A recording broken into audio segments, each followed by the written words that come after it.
So we're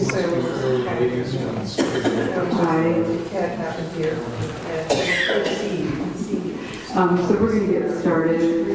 We're not doing Provincetown time tonight. Apparently, about 10 minutes from now.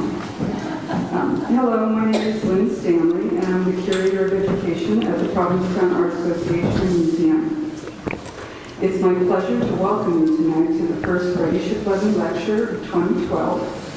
And this is going to be a gallery talk with the artist Myrna Harrison in conjunction with this wonderful exhibition at PAAM. I forgot to mention that we're filming this, so if you do have a cell phone, if you can turn it off. Turn mine off. And if you do get a call that's an emergency and you have to take it, if you could go outside, because we'll hear you. And it'll be on video forever and ever. Okay, I'm going to start over so that Jim gets a clean start. Hello, my name is Lynn Stanley, and I'm the curator of education at the Provincetown Art Association Museum. It's my pleasure to welcome you tonight to the first Freddie Shiplevan Lecture of 2012, a gallery talk with the artist Myrna Harrison in conjunction with the wonderful exhibition at PAAM, Northeast by Southwest, The Lively Landscapes of Myrna Harrison. The exhibition was curated by Selina Trieff, James Burns, and Robert Henry, and Bob is with us tonight to facilitate the gallery discussion with Myrna. An exhibition catalog is available at PAAM at the bookstore, and Myrna will be happy to sign a copy for you after the lecture. I also know that she was working hard to sign before the lecture, but here it is. It's really gorgeous. Let's check it out. We hope you'll join us for the next Freddie Shiplevan Lecture at 7 p.m. on Thursday, June 28th, with the artist Carmi Cicero in conjunction with his exhibition, Visionary Work. And again, if you haven't had a chance to walk around the galleries, it's an amazing show. But the museum looks beautiful right now. This lecture series was begun in 2003 in honor of the artist Freddie Shiplevan, who was a member of Provincetown's arts community from the 1960s until her passing in 2002. PAAM gratefully acknowledges John and Tony Levin, who make this program possible with their generous support. We'd also like to thank Angel Foods for their continued support and for another fabulous cheese platter. Please help yourselves to refreshments and visit Angel Foods located directly across the street. You can see through the window. And please eat the cheese. Don't be shy. You know, we end up putting it in the refrigerator and it becomes a science project. And now an introduction to Myrna Harrison and Robert Henry. A former student of Hans Hofmann, Myrna Harrison's influences range from early mid-20th century abstract expressionist painters such as Willem de Kooning and Franz Kline, to California figurative painters David Park and Richard Diebenkorn, to Japanese prints and Chinese landscape painting. Of her work in process, Harrison states, "Oceans and deserts fascinate me. They share spatial openness and unending skyline, subtle changes in form and color as the sun moves across the sky, and a demand that we adapt to them. They will not adapt to us. Both have an intense, vibrant presence, which is not surprising. Deserts began life as oceans millions of years ago. I want my work to express that vibrant intensity." I love that quote. Myrna Harrison was born in Hollywood, California in 1932 and studied fine art in New York City with Morris Davidson, Jack Torkoff, and at the Hans Hofmann School of Fine Arts. She's represented in the collections of the Provincetown Art Association Museum, the Rose Art Museum, Brandeis University, the Cape Cod Museum of Art, and in private collections throughout the U.S., Europe, and Asia. For the past 30 years, she has lived in Arizona, where she has been president of 3 community colleges. Her gallery representation includes James Ratliff Gallery, Sedona, Arizona, Beauregard Fine Art, Rumsfeld, New Jersey, and Acme Fine Art, Boston, Massachusetts. Locally, she is represented by Gallery Eva in Provincetown. She currently has an exhibition entitled Look Study at the Gallery on view through May 30th. So please stop by and see that as well. Robert Henry's numerous one-person exhibitions include those presented in the Barbara Inger Gallery in New York, the Janice Addison Gallery in London, and the Berta Walker Gallery in Provincetown. His work hangs in the permanent collections of Brooklyn College, PAAM, the Cape Cod Museum of Art, Columbia University, Pace University, and many others. He is Professor Emeritus of Brooklyn College and studied with the abstract expressionist painter Hans Hofmann from 1952 to 53. Please help me welcome Myrna Harrison and Robert Henry.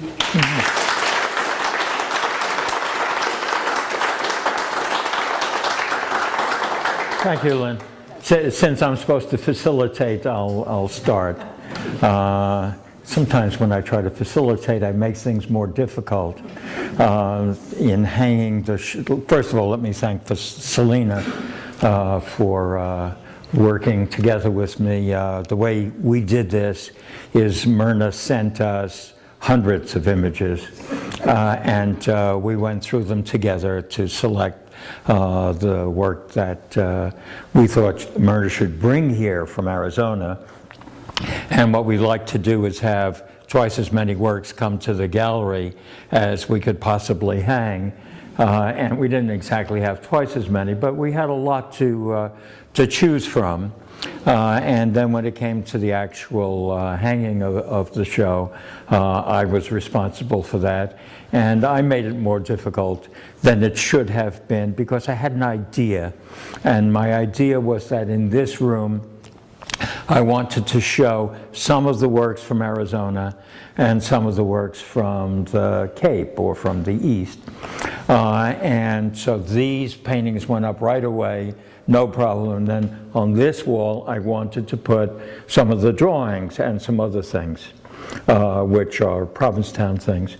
And I must have tried 50 different combinations. And being pig-headed, I just kept doing it and doing it and doing it. And then ultimately I figured, no, it just won't work. The idea was good, but what I like to do is hang it visually so that the work works together in terms of the flow of the exhibition. And so ultimately decided on these works over here and the works from the East to be more or less in the room behind us. And it worked out well, I must say. I've known Myrna since 1952. And we met at the Hans Hofmann School.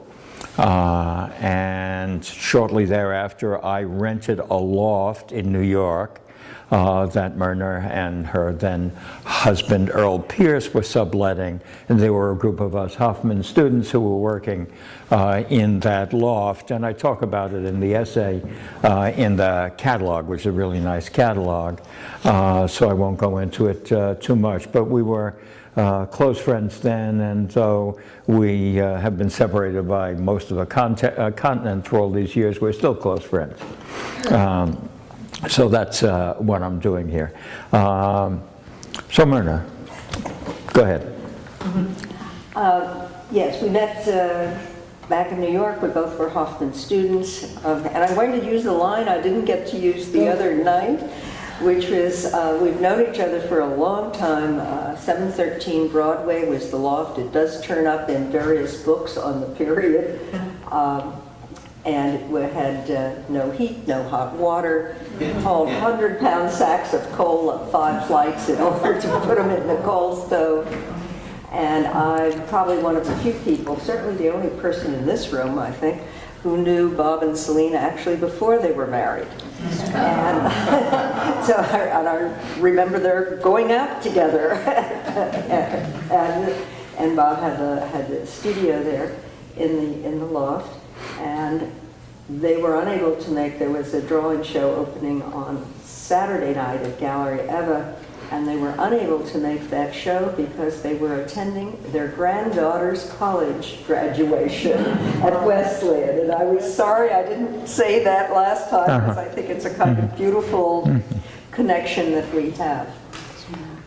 I studied with Hofmann. I can maybe talk about that, and that it was a very strong influence. I had also studied with Morris Davidson. I think my own major influences on my work, and I'll maybe talk about some of that. I grew up, Lynn mentioned I was born in Hollywood. My father was an animator, cartoonist in the film industry. I can never remember a time when there were not art supplies around, or a time when I did not draw and paint. In fact, I have a drawing from something like 4 or 5 years old of my dog. So it's, and I have drawings today of my cat. So I do draw. I draw all the time. I draw what is around me. And certainly that is an important fact, I think, in terms of the development of my work. And also that he did do animation. I grew up in the animation business when it was done by hand, not computer. From the time I was something like 13 years old on, I would work in his studio on the weekends as an inker, opaquer, and did backgrounds, and occasionally in-betweens, if you know what those are. But I think what was important is the use of ink, which has been a very strong part of my work all of my life.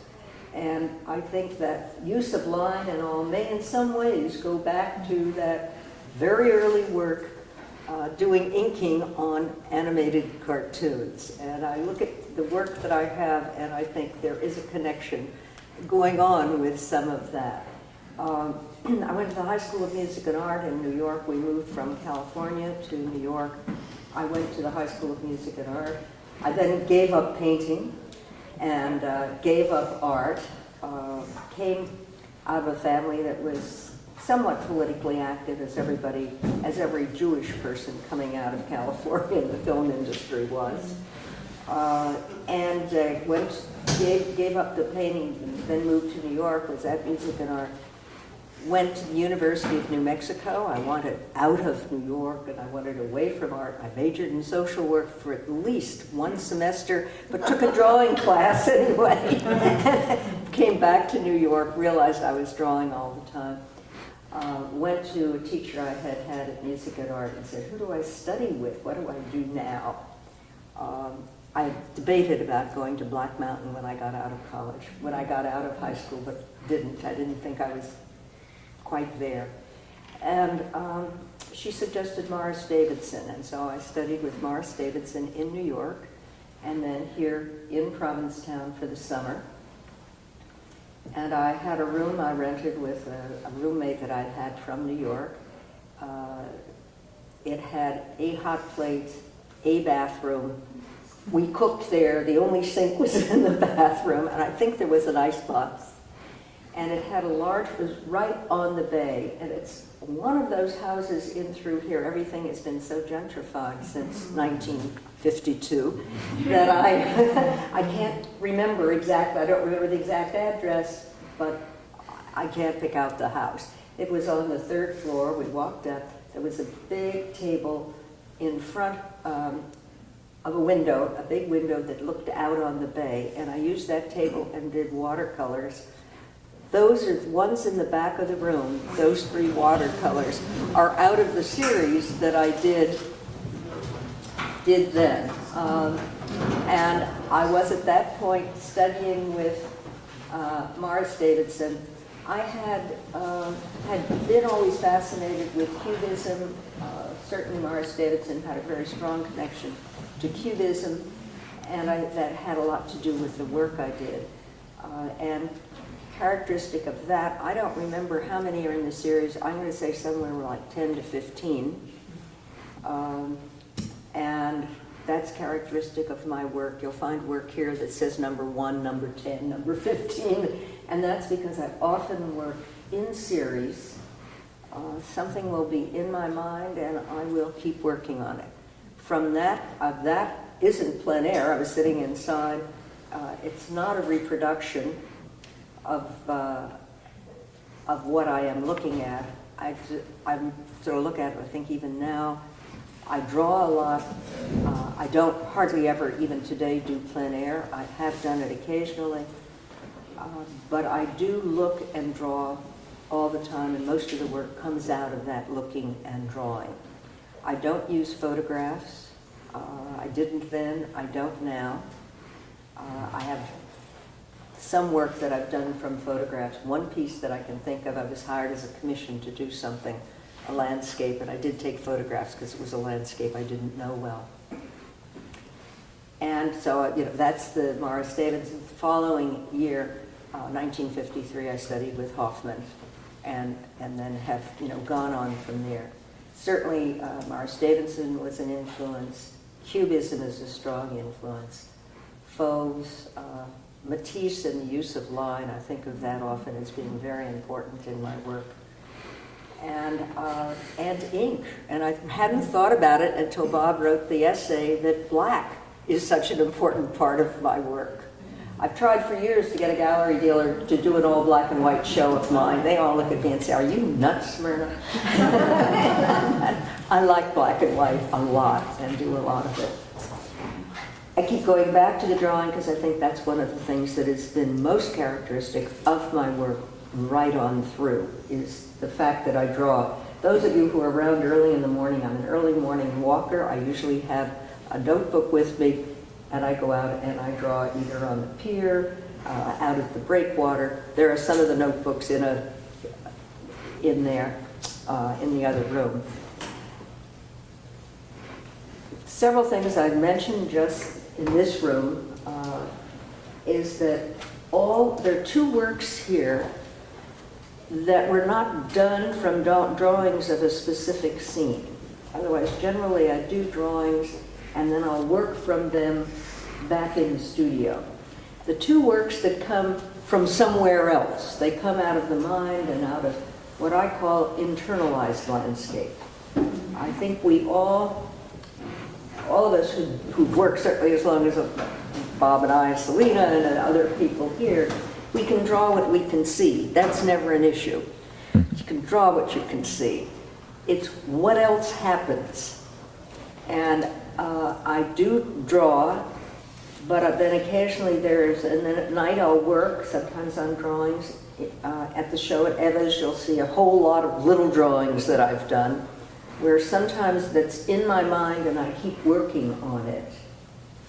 And occasionally, not that often, I will do a series of paintings that come from what I call the internalized landscape. And for me, the ocean and the desert is an internalized landscape. It's inside me.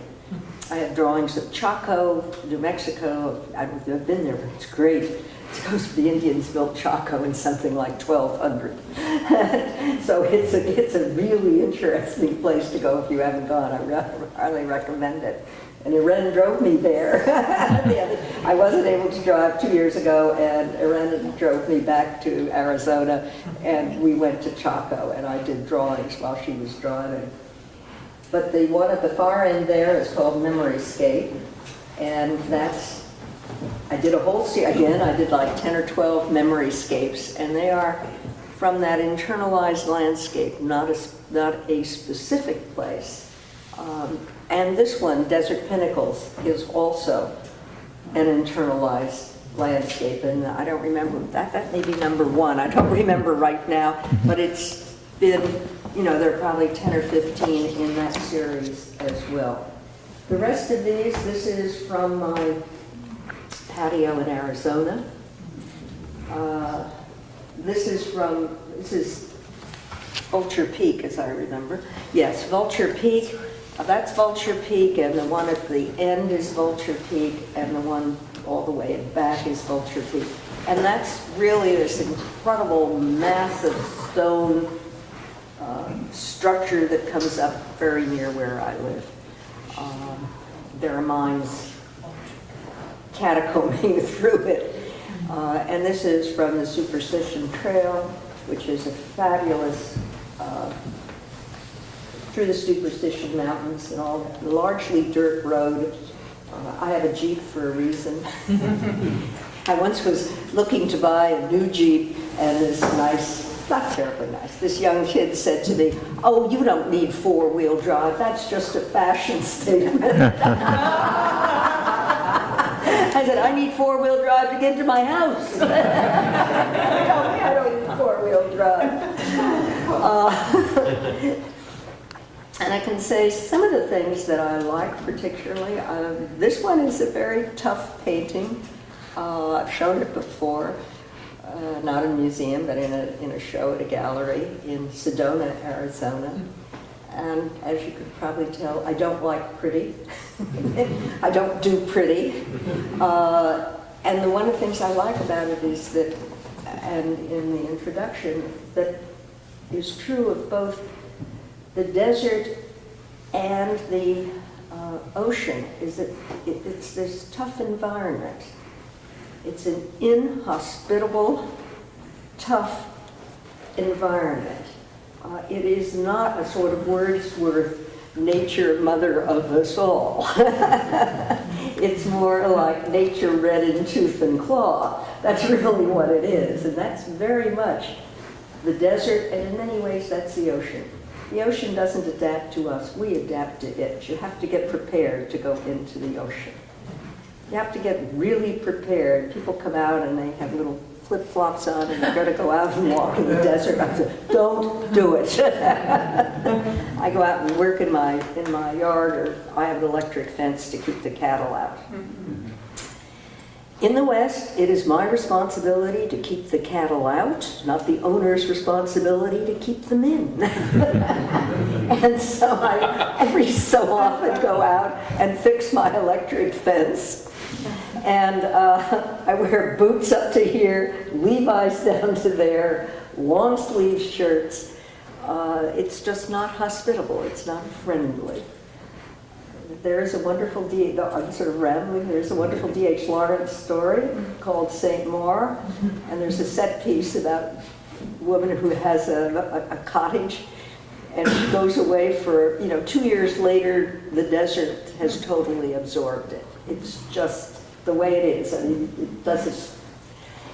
it's not pretty. It's magnificent, it's wonderful, I love it. But there is nothing sweet and charming about the desert. One other point I was thinking today to make is that in this one back here, there are sort of polka dots. Some of that is my mark, which is a term that I think came up around the 2000, the 90s or something. I'd never heard the term until then. But one of the things that's true about the desert is that when you look out at it, it does look like polka dots. And part of the reason for that is there isn't enough water or nutrients in the soil to allow things to grow as they grow here, cheek by jowl. I walk along and everything just is like this over each other. That's not what the desert is like. There's enough water and nutriment to nourish this one plant. Then you go over here and it nourishes this plant. And so everything is confined, and you don't see all of this kind of like this, which is you look around at the sand dunes and the tops of them are like that. There's not enough nutriment for it. And the saguaro, there are paintings of saguaro in the other room, they're like a stick coming out of a plate. Their root system is very shallow and is like this big dinner plate, and then the saguaro sticks up. It used to be a sort of joke with cowboys to lasso one and pull it down. They're huge. They're hundreds of pounds, but you can lasso it and pull it down. So I talk about how hard and tough the desert is, but I can also tell you that there's a part of it that's very fragile. You can pull down a saguaro by lassoing it and pulling. So there's a kind of fragility. At the same time, there is this incredible toughness. Mentioned that, I talked about Hofmann and Lynn mentioned the parks, the California representational park, Diebenkorn, whose work I liked very much. I like park. The other thing that's been really important for me is Asian art, particularly Japanese prints and Chinese landscapes. I love them, have loved them for many years, remember as a child haunting during the Second World War. China, all the various countries had information offices in Rockefeller Center. And I used to go in almost every Saturday and visit the one on China, because I just loved looking at the stuff that they had there. And I would point out something I mentioned within the last, and I don't remember exactly when, about 8 years ago I got involved with Sunni ink, which is an Asian ink. It's made very much like Indian ink, but it just behaves very differently. I tried to look up what the formulas are. I can't. But these are done with India ink. And when India ink bleeds, it bleeds black. When Sunni ink bleeds, it bleeds gray. It just is a very different quality to it. And so this is done in Sunni ink. All the rest of them in here that are ink are done with India ink. I think you can see the difference, a very clear difference. And I've just fallen in love with this. I mean, this is the ink I love to use now. I'm too much of an American and a Westerner to grind my own ink. You do if you are Asian. It's a very different way of working. I really just don't do that. I know how much an American I am. And so we just don't do that. Or some people do, I guess. I don't. I tried it once, and it really was a different color ink. There's all the different colors of gray and black. But that's part of it. The other part of Chinese painting that has really interested me is something called splashed ink painting. And that goes back to the 13th century. And it's a Buddhist form. And they would take and splash ink on a piece of wet paper and then let that evoke a landscape. And then with maybe 3 or 4 lines, a landscape. The name of the person who originated it, the Chinese artist, was Rorschach. Okay. Didn't know that. Wonderful. Yeah, not many people know that. I love it. I love the painting, and it didn't go over well in China. They went with Buddhism, Zen Buddhism, to Japan, and a lot of the Japanese artists did it. But I love that. I don't know. I'm trying to think where else to go. Well, let me ask you a couple of questions. In terms of medium, when you were studying with Hofmann, you were working in oils as well as drawing. But you seem to have pretty well dropped the oil paint in favor of mixed media and water media. Can you talk about what that means to you? I hadn't thought about that until you mentioned it when we were talking. I realized I didn't really work in oils, although I went to music and art, and I'd had art supplies all of my life because of my father. I didn't use oils until I really went to study with Morris Davidson. It was a very late medium for me to use. And I think I am basically just more comfortable. I haven't done anything in acrylic or oil.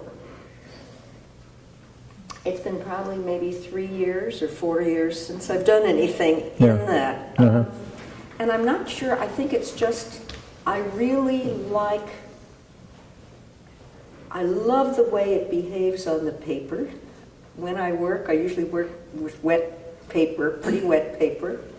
I love the way when you do that, it spread. You can't control it in the same way. Yes.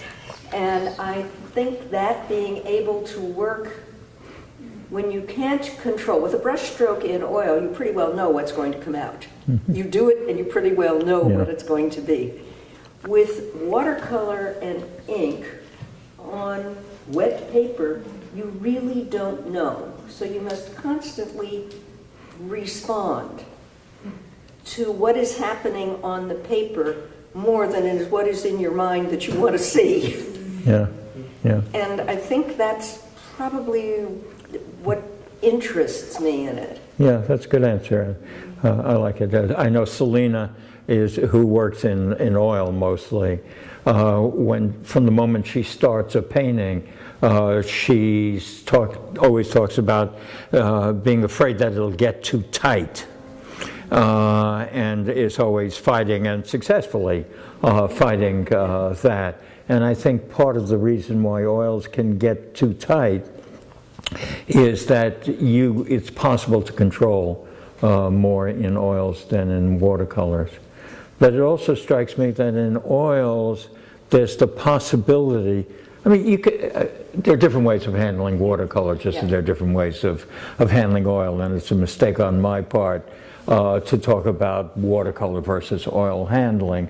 But there are certain tendencies and possibilities that happen. It's possible, and artists like Robert Vickery or people like that are able to control watercolors quite precisely. And Jackson Pollock,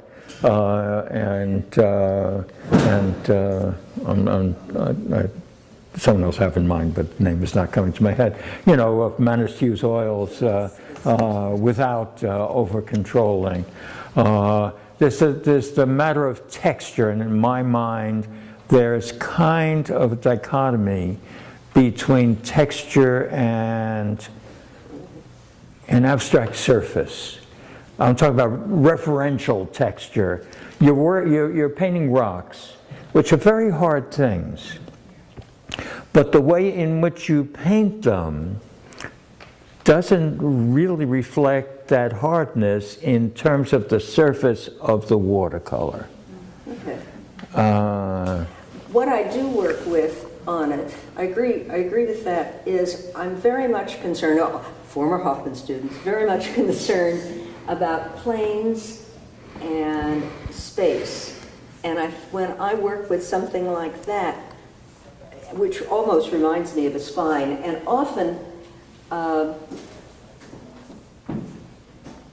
rock formations where the rock has been there and then there's been soil over it, and then the soil all goes away, and what you're left with is this structure under what had been the soil. And I'm fascinated with that and with the kind of structure that comes back through it. And that's very much, I think, what happens in these and in that one back there, which is, it says acrylic. Very honestly, I don't know whether they're acrylic or oil at this point, because I didn't put it on the back of the canvas I see. when I did them. Yeah. Some of it, there's a certain kind of pinky color you can get in acrylic that you don't get in oil. So if I see that, I label it acrylic. but basically, I'm not absolutely sure what the medium was.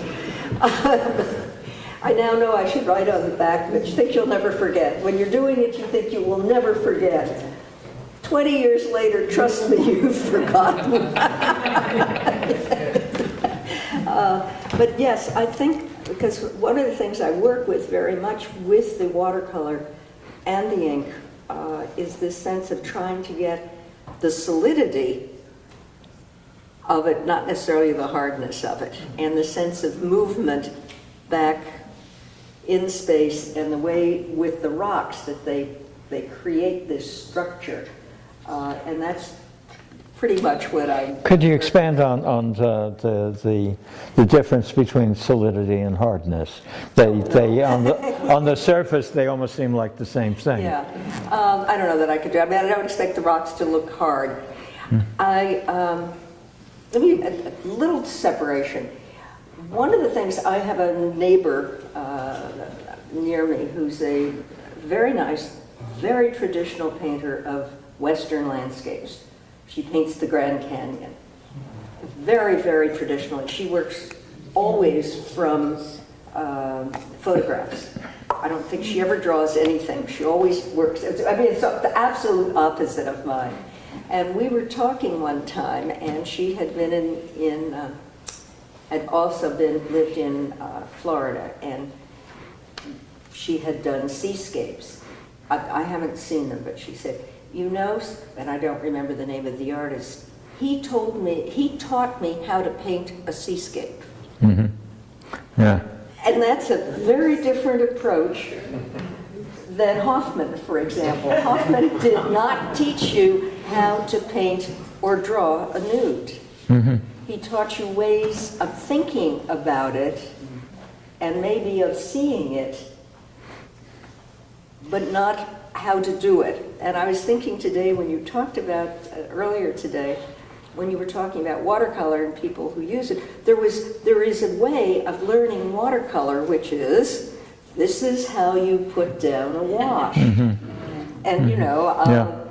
and that's a very different approach to working with a medium than say, I do, and it's not wrong. I mean, there are some wonderful watercolors that do it this way. Interestingly enough, I just saw, there's a great watercolor by Hawthorne in a show right now at Acme Gallery.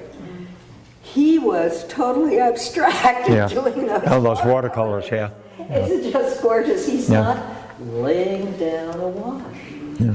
And there's still people, lots of people in Arizona, I'm the oddball, who teach how to do that. Now, you know, it's not wrong to learn it. I mean, it's useful. I can do it. We all, probably, if you've worked with watercolor very much, you can do it. But it's not the reason you paint. And it's being, and I see some of it here, it's not, it's the technique becomes something in and of itself as separate from something that you're trying to convey about the scene you're looking at. There's a difference in that way. I'm not answering your question about Yes, you are. So, oh yeah, sure. But there is a way of working, which is not how I work, where what you are trying, you're trying to replicate what it is you see. And photographs, and you work with photographs so that you get it exactly right. My feeling about a photograph is it's another eye. It's not my eye, it's another eye. I don't want to use anybody else's eye, even the camera's eye. I want to use my own eye. And you don't necessarily get from a photograph what it is you see. And I'll go back to that. But, you know, there is a way of simply saying being able to lay down a wash is enough. That makes it an artwork, or that makes it a painting. I don't think that's true. I think there has to be a lot more in it than that. There is and I can't remember her whole name right now. There's a woman who uses charcoal, does very Western scenes, uses charcoal, and does a kind of meticulous shading and handles charcoal like I've really never seen it handled before. She does it spectacularly well. She does cowboy scenes. As one friend of mine said, going through, they have something called Cowgirl up at the museum in Wickenburg.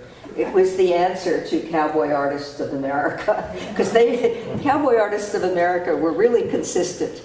They didn't take women, they didn't take minorities, and I learned just last month they didn't take Jews either. Now, I mean, there are few organizations in the United States that are that consistent, you know? They were consistent. Phoenix Art Museum has had them for a long time, and the Phoenix Art Museum, they broke with the Phoenix Art Museum. I think Phoenix Art Museum broke with them, because they finally said, we can't have a group here.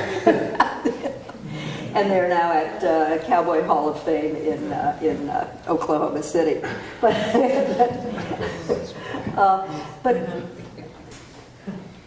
this woman does do, a woman came in and looked at the show and says, why do all the women cowboy artists do male cowboys? Which I thought was a fairly good question. Very few of them show women riding horses. It's like they're so involved in the male way of handling the West, that they don't put women on horses. Where I come from, everybody but me rides. So, I mean, it's not a matter that there aren't women on horses. But she does these absolutely marvelous, very realistic charcoal drawings.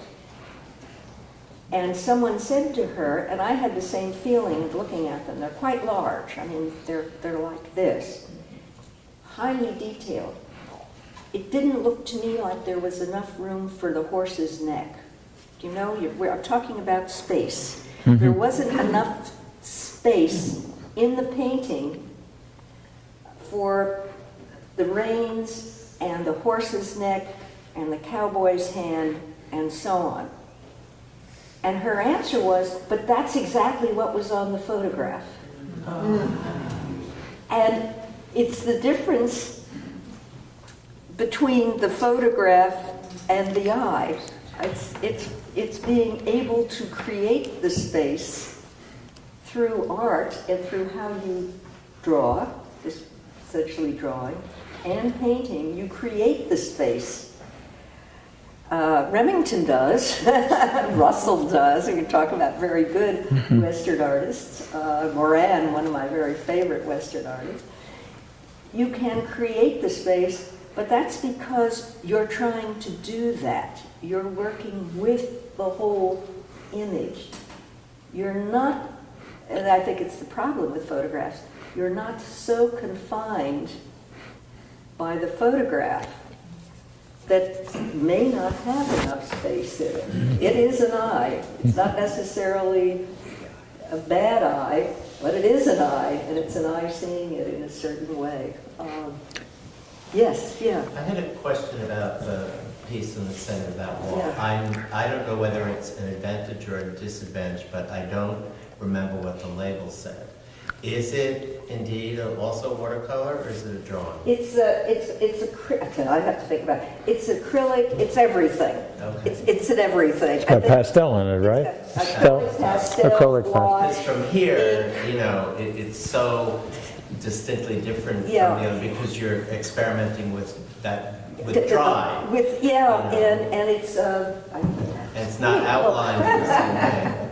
Oh, well, because I... Sorry, I Yeah, just... that's fine. It's acrylic, ink, oil pastel on paper.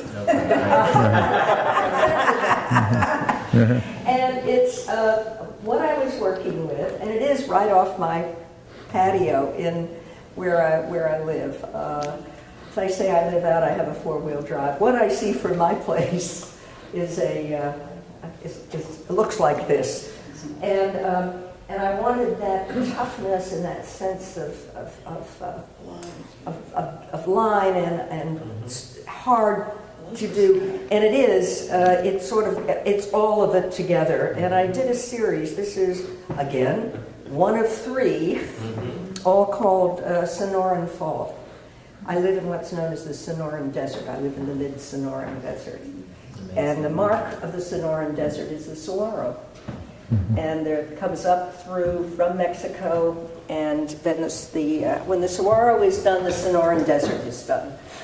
And it's... I was thinking about it relative to the other ones where you talked about the polka dots and the dots in the sky and the softness in the sky, and there you have this kind of more frenetic sort of rubbing in the sky, scratching in the sky that's so beautiful. Thank you. The sharp edge. It was very much working with that sense of the toughness of the desert. And they don't have grasses in the desert. I mean, everything comes fanged and nettled, and it's a tough. And I very much wanted that. That was that's from '93, I think, and I had retired from academic world, and I had always worked, but I then, was spending all my time doing painting at that point. Yeah. Can you talk a little bit about the light of the West?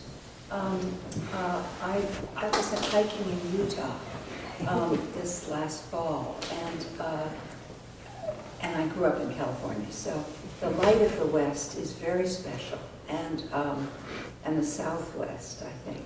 And I wonder how you think about it and work with it, and how it's so different from here, which is also a wonderful light. But it's, yeah, Very different. it's a very different light. It's a very harsh and intense light in the West. It's, I have a studio, and it faces north, and I have, all glass doors all across the studio. When I first built it, I built it maybe 10 years ago. I had it painted white. I couldn't walk in there in the summer. I felt I needed sunglasses in my own studio. The light was so intense, I couldn't work in there. And I went back in and painted it a pale gray. I may paint it a darker gray. I had white walls and a light gray floor. I came back in and painted gray walls and a darker gray floor. I may come back in and still paint it. The light is really very, very intense. And in some ways, less so in some of these in here, more so in some of them that are down at the end in the other room. They're much brighter yellow. I really wanted that quality of intensity. The light here is never that. I mean, no matter what happens. It also isn't 115 here. And it is where I live. And 3% humidity. They announce on the radio every so often in the morning. 3%. It's a 3% humidity. It's a humid day, huh? So you paint hot and dry. It's a very different kind of way. Well, any other questions? I've sort of gone through and hit some things, and I'm trying to see whether there's anything I particularly wanted to say that I didn't get to.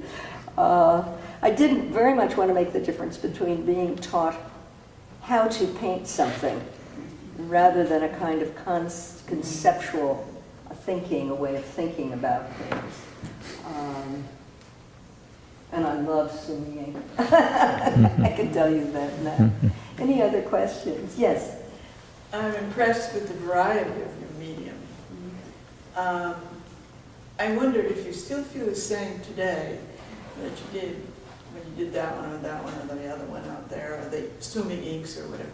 Do you still like the variety? Is that your modus operandi, or do you prefer one medium over another? Still, like I do. I primarily now have been working in sumi ink. I think that follows my comment about working in series, that I often will work in a whole, do a 10 or 15 of something. I don't know that I can answer that is the real answer. And it's like working abstractly or not abstractly. There's some things in there, and I can't remember whether there's one now in the show. I don't make the distinction, that kind of distinction between working abstractly and working more, I use the term figuratively even when there aren't figures in it, working with more representational. Sometimes it comes out abstractly. I was working a day or two ago here, just in a small drawing book, and it was all abstract. The next page may be my cat. Or, as every artist has, an awful lot of, if you're right-handed, an awful lot of drawings of your left hand. Or your feet. I mean, are the things that are always there for you to be drawing and thinking about. And I think medium is that way. One of the reasons for me not working in oil right now is I don't want to deal with a hazardous waste issue. When we were in New York, and we all worked in oil and terps, we dumped it down the toilet. How did you get rid of your terps at the end of the day? You dumped it down the toilet. I have my own well and my own septic system. I am not going to dump turfs down my septic system, thank you. And I'm not going to put it on the ground because I have a well and I don't want it to contaminate my well. That means I have to find a place that will take hazardous materials. I'm told that my local garage will, auto garage, I'm not sure, I haven't pressed it to ask them. But it's a problem now, yes. I haven't seen your sketchbooks. I'd like to see them. But when you draw your sketchbooks, is it pencil or do you use color? Whatever's there. Whatever's there. Sometimes pencil, sometimes a litho crayon. I used a litho crayon for a long time. I have sketchbooks filled with litho crayon. Recently I've been working with pens, archival pens, the Micron pens, and they also have brushes that come in that, and a graphic that's got a little more like a little nib on it. And I do a lot in that. I wonder how you would interpret all this color from a sketchbook of a pencil. In my mind, in my head. You know, and in part that has to do, when I talk about an internalized landscape. When I have a wonderful driver like Ren, I draw as she drives. I have, pictures all across the United States of, silos in Pennsylvania and cars on the road and all of that. But that's different than sort of when you work with a landscape that's deeply embedded in you. I mentioned growing up in California, and there's a particular kind of landscape in California, the golden hills, and then the trees grow, like the landscape goes like this, and then the trees grow down through, and there's a kind of marked green where the trees grow. I hadn't thought about that. I left California when I was 11 and then went back to the university, and when I was like, 1960, so I was considered in my 30s. And I saw that landscape coming across the country, and I hit California, and it was like this incredible, it was visceral. This sudden recognition of a landscape I hadn't thought about, or even known that I hadn't thought about it in 30-some years. And